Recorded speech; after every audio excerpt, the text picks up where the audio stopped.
welcome to the Inquiry Show. This week's focus is philosophy.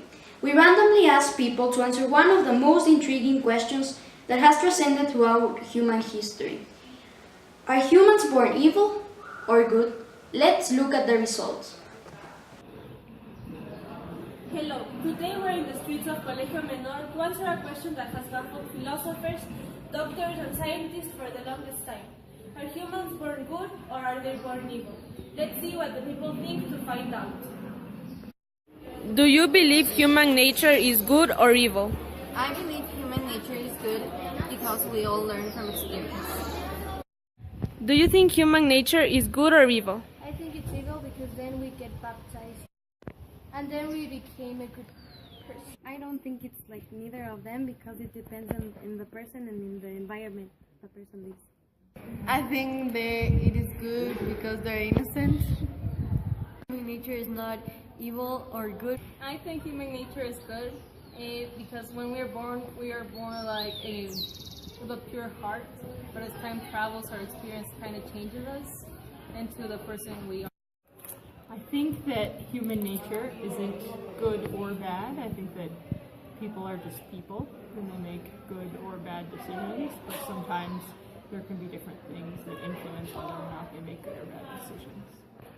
I think that humans are neither good or evil. I think we are born with what John Locke said that was tabula rasa, which means it's a blank slate. So based on our experiences, we can become good or evil. I think humans are innately good because I think it's the environment and the nurturing of humans that causes people to be bad. Do you think human nature is good or evil? I think human nature is good because it's natural things that happens to humans every day. We are lucky to have the philosopher of the week present in order to debate this issue. Please welcome the writer of the Leviathan, Thomas Hobbes. Hello, Martina. Hello, Thomas. Tell us a little bit about yourself.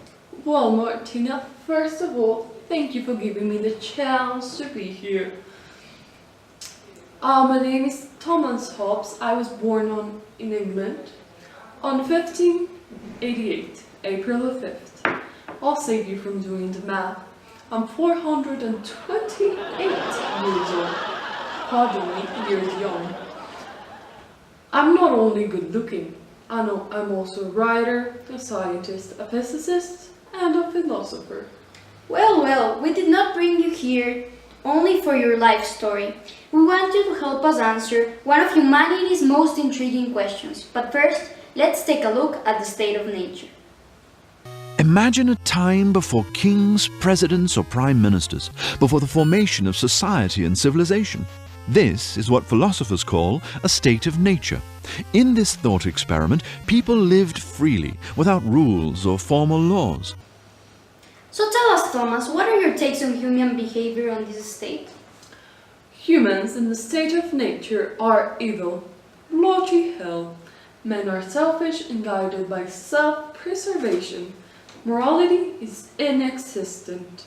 The state of nature is a state of war, because humans are not guided by rules or laws, and strive to get what they want by fighting and becoming enemies with one another. Every person is willing to go to whatever lengths in order to triumph. Due to this, human life in the state of nature is short, solitary, brutish, and poor. That is an extremist point of view. So according to your ideas, what do you think is the purpose of the government? Since humans are evil, the only way to keep them in check is by the fear of an outside power, such as the government. The government's purpose is to impose law and order in order to avoid chaos and disorder. Government was not created to represent the people, rather to control them. Thomas, what qualities do you think make up the ideal government? The ideal form of government is an absolute monarchy in which people are controlled by a totalitarian ruler or dictator who has unlimited power to control chaos and rebellion. People give up some of their rights in order to be protected, and the government must maintain and protect the harmony of humanity. Here we have a copy of your famous book, The Leviathan. It is a little dusty, but it is still readable. For those who have not read the endless pages of this book, what can you tell them about it? This book is my babe, the Romeo to my Juliet, the Homer to my Iliad, the Pitt to my Julie. I wrote this book on 1651, and it discusses my views on government and human nature. It also discusses my ideas on how the government should work and the roles the church should and should not have on the government and state. I titled this book The Leviathan. Leviathan means ruler, and a ruler should be ruthless and have absolute power. I recommend you read it. It is beautifully written.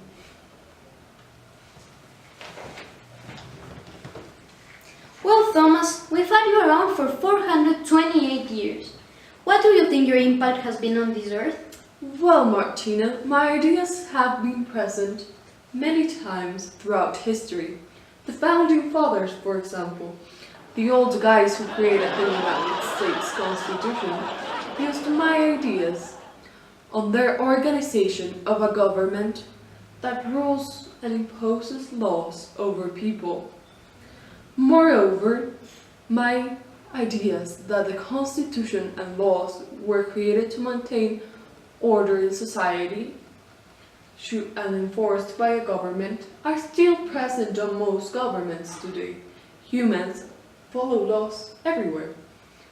Additionally, my views on how the church and the state should be separated are followed by most of the successful governments in this era. Well, this has given us great insight into today's question. And I think you all have thoughts you want to share with us. Let's see some of them. But before we go, I want to thank you, Thomas Hobbes, for being on the show today. It's been a pleasure. The pleasure has been all mine. Thank you for watching the show, and see you on tomorrow's show.